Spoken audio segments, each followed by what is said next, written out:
মেষ রাশি মেষ লগ্ন এরিস সাইনের জাতক জাতিকাদের ক্ষেত্রে 2025 সালের মার্চ মাস ঠিক কেমন অতিবাহিত হবে সে বিষয়ে প্রতিবেদনে আমরা বিস্তারিত আলোচনা করব।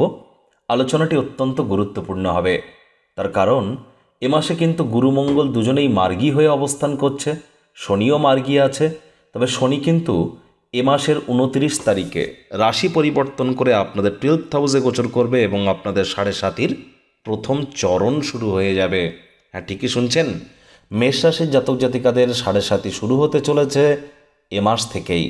আবার এ মাসে শনি যেমন কুম্ভ সংক্রান্তিতেও আছে, ঠিক তেমন মীন সংক্রান্তি ঘটিয়ে তার একটি বছরের ফুল সাইকেল কমপ্লিট করতে চলেছে। সূর্য এবং রাহুর গ্রহণযোগও কিন্তু আমরা পরিলক্ষিত করব।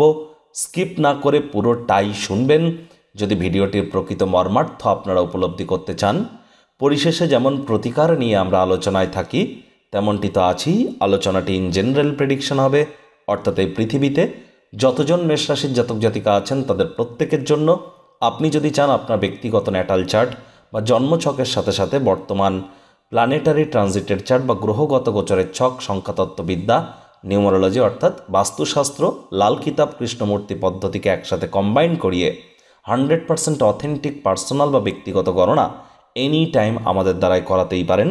এর জন্য স্ক্রিনে আমরা নাম্বার দিয়ে থাকি, চাইলে ফেস টু ফেস যে কোনো শনিবার রবিবার অফিসে এসে সাক্ষাৎ করতে পারেন, অথবা by phone any time consultancy আপনারা নিতেই পারেন। তো চলুন কথা না বাড়িয়ে আলোচনায় প্রবেশ করা যাক। মেষ রাশি মেষ লগ্ন এরিস সাইনের জাতক জাতিকারা কালপুরুষের রাশি চক্র অনুযায়ী প্রথম রাশির আন্ডারে আপনারা পড়েন। আপনাদের রাশির অধিপতি মঙ্গল। আর স্ক্রিনে আপনারা যে চার্টটি দেখতে পাচ্ছেন এটি কিন্তু মেষ রাশির জাতক জাতিকাদের 2025 সালের 1 মার্চ আপনাদের গ্রহগত গোচরের ছক ঠিক এমনটি দেখাবে। আপনাদের সেকেন্ড হাউসে বৃহস্পতি পুরো মাসটি জুড়েই থাকছে, থার্ড হাউসে মঙ্গল পুরো মাসটি জুড়েই থাকবে, আপনাদের 6th হাউস রোগঋণ শত্রুরভাবে কেতু পুরো মাসটি জুড়েই থাকছে, শনিও কিন্তু পুরো মাসটি জুড়ে আপনাদের লাভভাবের অধিপতি লাভভাবেই থাকবেন। মাসের একদম অন্তিম পর্যায়ে 29 মার্চ রাশি পরিবর্তন করে আপনাদের 12th হাউসে গোচর করবেন এবং 7.5 প্রথম চরণ শুরু হয়ে যাবে। 7.5 নিয়েও আমরা অল্প বিস্তর আলোচনা করব। সূর্য কিন্তু রাশি পরিবর্তন করতে চলেছে।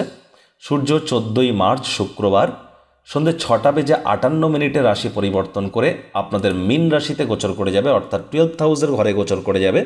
আর শনি 29 মার্চ প্রবেশ করছে শনিবারের দিনই রাত 11:01। তাহলে শনি সূর্য দুটি প্ল্যানেটেরই কিন্তু গোচর আমরা এ মাসে পরিলক্ষিত করব। এবার যদি দেখা যায় যে এ সময় কোন কোন গ্রহ বক্রী হচ্ছে, দেখুন শর্টে আলোচনা করব, একটু জটিল আলোচনা হবে। এখান থেকে 1 মিনিট মতো নক্ষত্রগত এবং গ্রহের মার্গী বক্রী হওয়া নিয়ে যদি আপনারা স্কিপ করতে চান 1 মিনিট পর থেকে শুনুন। যদি সহজ সরল জটিল আলোচনা আপনারা না চান, সহজ সরল আলোচনা চান।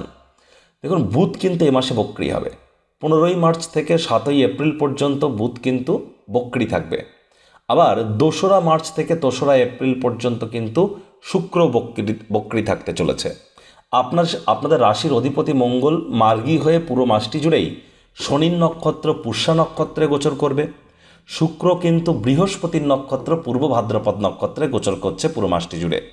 বুধ আবার শনির নক্ষত্রে গোচর করবে উত্তর ভাদ্রপদ নক্ষত্রে। শনি নিজের নক্ষত্র উত্তর ভাদ্রপদ নক্ষত্রে গোচর করাকালীনই কিন্তু তিনি কিন্তু রাশি পরিবর্তন করবেন। বৃহস্পতি চন্দ্রের নক্ষত্র রোহিণী নক্ষত্রে গোচর করছেন পুরো মাসটি জুড়ে। সূর্য কিন্তু বৃহস্পতির নক্ষত্র পূর্ব ভাদ্রপদ নক্ষত্রে গোচর করছে। আর এ সময় কিন্তু 18 তারিখের পর সূর্য আবার প্রবেশ করে যাবে শনির নক্ষত্র উত্তর ভাদ্রপদ নক্ষত্রে। দেখুন সহজ সরল আলোচনায় যদি ব্যাক আসা যায়, আপনাদের স্বাস্থ্যগত দিক থেকে মাসটি কিন্তু মাসের সেকেন্ড হাফে বিশেষ করে খুব একটা যে মঙ্গলদায়ক এমনটি কিন্তু নয়। তার কারণ ভয় আমি দেখাচ্ছি না, আপনাদের রাশির অধিপতি মঙ্গল বসে আছে বুধের ঘরে, আর বুধ কিন্তু 15 তারিখের পর থেকে বক্রী হয়ে যাচ্ছে। আর মঙ্গল সাধারণত 3, 6, 10, 11 যে খুব ভালো ফল দেয়, 3, 6, 10, 12 বা 8 খুব ভালো ফল দেয় এমনটি তো নয়। তাহলে মঙ্গল আপনাদের সাহস পরাক্রমের ভাবে অবস্থান করছে বুধের গৃহে। এজন্য আপনাদের স্কিন ওরিয়েন্টেড প্রবলেম, পেটের সমস্যা, ডাইজেশনের প্রবলেম, এই ধরনের সমস্যা থেকে আপনাদেরকে একটু কেয়ারফুল থাকতে হবে। হাই এনার্জিকে সঠিক ওয়েতে যদি চ্যানেলাইজ করতে চান তাহলে যোগ ব্যায়াম ধ্যান প্রাণায়ামের সাহায্য নিন, শরীরের ঘাম ঝরান, জিমিং সেন্টারে যান। তা না হলে এই মাত্রা অতিরিক্ত ঊর্জা বা এনার্জি অ্যাঙ্গার ইস্যু হয়ে কিন্তু আপনার আশপাশের মানুষজনেদেরকে প্রভাবিত করতে পারে। আপনার নিজের মস্তিষ্ককেও কিন্তু প্রভাবিত করবে এবং রাগের মাথায় বা হঠকারিতার মাধ্যমে কোনো প্রকার গুরুত্বপূর্ণ সিদ্ধান্ত নিলে ইন ফিউচার এটি আপনাদেরকে অনুশোচনার পাত্রপাত্রীও কিন্তু করতেই পারে। বৃহস্পতিও তো বক্রী, মানছি কেতু আপনাদের 6th হাউসে আছে, কিন্তু 6th হাউসে কিন্তু সূর্যেরও দৃষ্টি পড়বে একটা সময়, শুক্রের দৃষ্টিও থাকছে, রাহুরও দৃষ্টি থাকছে, বুধেরও দৃষ্টি থাকছে। তাহলে একটি জিনিস কিন্তু স্পষ্ট, ছোটোখাটো রোগশোক যদি দেখা দেয় আপনাদের ইমিডিয়েট চিকিৎসকের পরামর্শ নেওয়া উচিত। নিজে থেকে মেডিসিন যেন কিনে খেতে যাবেন না, মেডিসিনের উপরে নির্ভরশীলতা কিন্তু আপনাদের বেড়ে যেতে পারে। মঙ্গল বর্তমানে শনির নক্ষত্রে গোচর করছে, শনি লাভভাবে আছে। আমি তো 29 তারিখ পর্যন্ত খুব বেশি টেনশন দেখছি না, তবে শনি কিন্তু অলরেডি রাশি পরিবর্তন করার মুডে চলে এসছেন। এজন্য 15 তারিখের পর থেকে আপনাদেরকে অত্যন্ত সাবধান থাকতে হবে। 15 তারিখের পর সূর্য এবং রাহুর গ্রহণযোগ্য তৈরি হবে, যার কারণে ঘুমের সমস্যা দেখা দিতে পারে। নিজের জন্য না হলে অন্য কারোর জন্য পুলিশ প্রশাসন, হসপিটালের চক্কর কাটতে হতে পারে। মার্চ মাসের 2nd হাফ থেকে এপ্রিল মাসের 1st হাফ পর্যন্ত আপনাদেরকে বলছি, কেয়ারফুল আপনারা থাকুন এ বিষয়ে। বৃহস্পতি মার্গী হয়েছে 4 ফেব্রুয়ারি, আর বৃহস্পতি পুরো মাসটি জুড়ে আপনাদের পরিবার, বাণীর এবং অর্থের ভাবেই গোচর করবে। বৃহস্পতি একটানা 99 দিন এখানে থাকতে চলেছে। ঠিক কী ফলাফল আপনাদেরকে বৃহস্পতি দেবে, মার্গী বৃহস্পতি, সে বিষয়ে অলরেডি চ্যানেলে ভিডিও আপলোড করা হয়েছে, সময় সুযোগ বুঝে দেখে শুনে নেবেন। আই বাটনেও আমরা লিঙ্ক দিয়ে দেব। বৃহস্পতির কারণে কিন্তু এ সময় অবশ্যই আপনাদের কিছুটা হলেও সঞ্চয়ের মাত্রা বৃদ্ধি করবার প্রচেষ্টা আপনারা করবেন।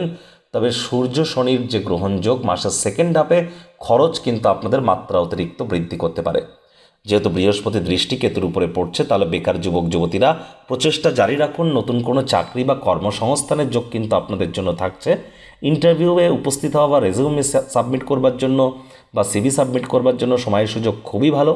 জীবনের ব্যাপারে, কেরিয়ারের ব্যাপারে, ফিনান্সের ব্যাপারে কোনো প্রকার গুরুত্বপূর্ণ সিদ্ধান্ত যদি নিতে চান, আমি বলবো 15ই মার্চের আগে নিয়ে নিন।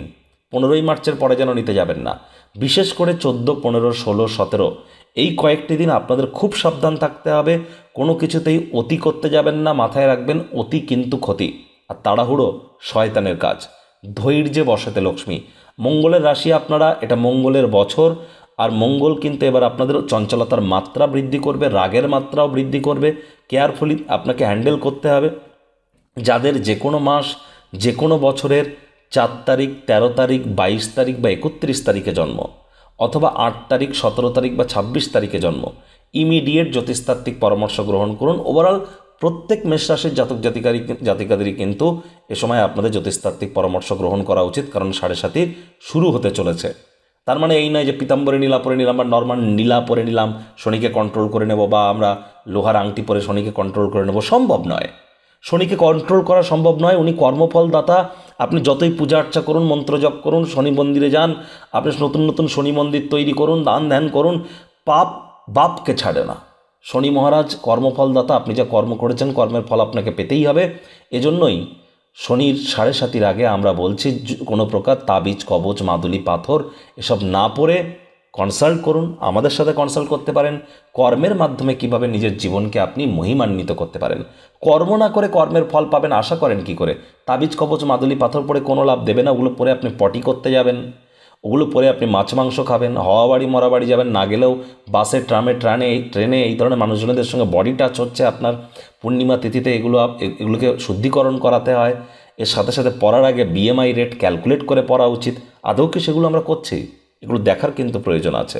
অথেন্টিক ওয়েতে করুন। কর্মাণ্যে বাধিকারস্তে মা ফলেষু কথা জানা, মা কর্মফল হেতু ভূর্মা তে সঙ্গহস্ত কর্মাণী। কর্মের দ্বারাই শুধুমাত্র ভাগ্য পরিবর্তন করা সম্ভব। শনি সূর্যের কম্বিনেশন অবশ্যই আপনাদেরকে লাভ দেবে মাসের 15 তারিখ পর্যন্ত। টেনশনের কোনো ব্যাপার নেই। এবং সূর্য কিন্তু পূর্ণ দৃষ্টি দিয়ে আপনাদের পঞ্চম ভাবকে দেখছে, পঞ্চম ভাবের অধিপতি।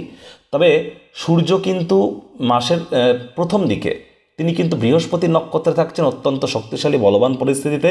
15ই মার্চের আগে যারা লাভ ম্যারেজ করতে চাইছেন করে নিন, তাদের জন্য সময়ের সুযোগ ভালো। স্টক মার্কেটেও সময়ের সুযোগ ভালো, ট্রেডিংয়ের জন্য সময়ের সুযোগ ভালো, নতুন করে প্রেমে পড়ার জন্য সময়ের সুযোগ ভালো, সন্তান সন্ততি প্রাপ্তি করবার জন্য সময়ের সুযোগ ভালো।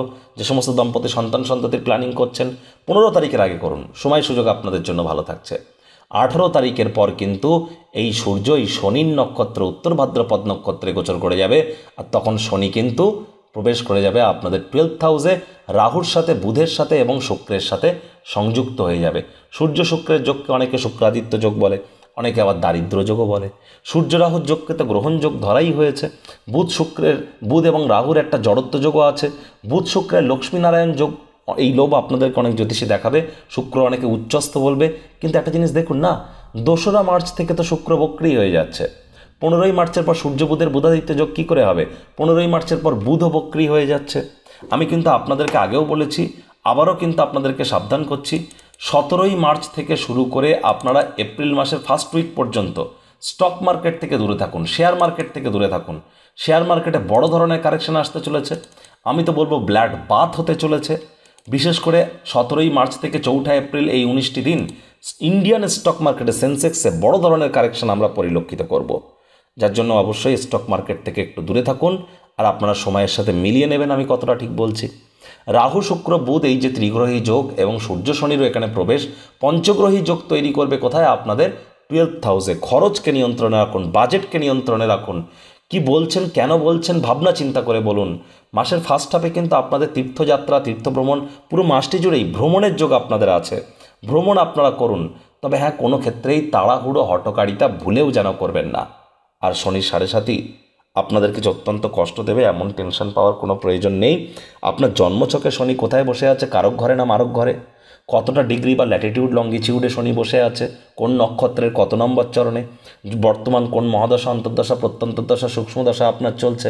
জন্মকালীন নক্ষত্র কি, তার চরণ কত, এবং কোন মহাদশায় আপনার জন্ম, কোন যোগকরণ পায়াতিথি নক্ষত্রে, এবং আপনার কোন জনিতে জন্ম, এ সব কিছু কিন্তু ম্যাটার করছে। সাথে নিউমারোলজি, আপনার ড্রাইভার নাম্বার, কন্ডাক্টর নাম্বার, আপনার নেম নাম্বার, আপনার বাড়ির বেসিক বাস্তু, এ সব কিছুকে কিন্তু কম্বাইন করে এ সময় আপনাদেরকে চলতে হবে।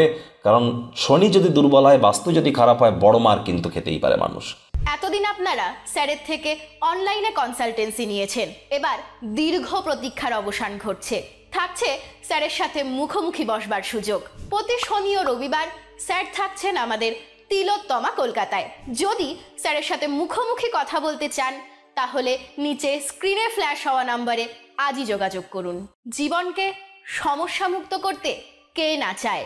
আর দামি আংটি, পাথর, মাদুলি, তাবিজ, কবজের জন্য অর্থ নষ্টও নয়, শুধুমাত্র law of attraction, sound vibration, temple visiting, mantra, দান, ধ্যান, নিউমারোলজি, সিগনেচার চেঞ্জ, বাস্তু, গুপ্ত লুপ্ত বিদ্যার মাধ্যমে অব্যর্থ প্রতিকার করা হয়। প্রতিকার সম্পূর্ণ বিনামূল্যে, কেবলমাত্র সার্ভিস চার্জ নেওয়া হয়ে থাকে। আজই আপনারা আপনার নাম বুক করান মাত্র 1 টাকার বিনিময়ে। আপনি কি উচ্চ শিক্ষাতে বাধা পাচ্ছেন? প্রেমে বাধা, চাকরি, ব্যবসা, অর্থপ্রাপ্তি, ঋণ মুক্তিতে সমস্যা হচ্ছে? বিবাহে বাধা আছে? নাকি সন্তান প্রাপ্তিতে? জটিল কোর্ট কেসে ভুগছেন? নাকি রাজনৈতিক জয়ে সমস্যা হচ্ছে? অথবা কোনো জটিল রোগ থেকে থাকলে আজই যোগাযোগ করুন আমাদের রাজযোগ চ্যানেলের শ্রদ্ধেয় জোডিয়াক সায়েন্টিস্ট কমলেশ দেওয়ান স্যারের সঙ্গে।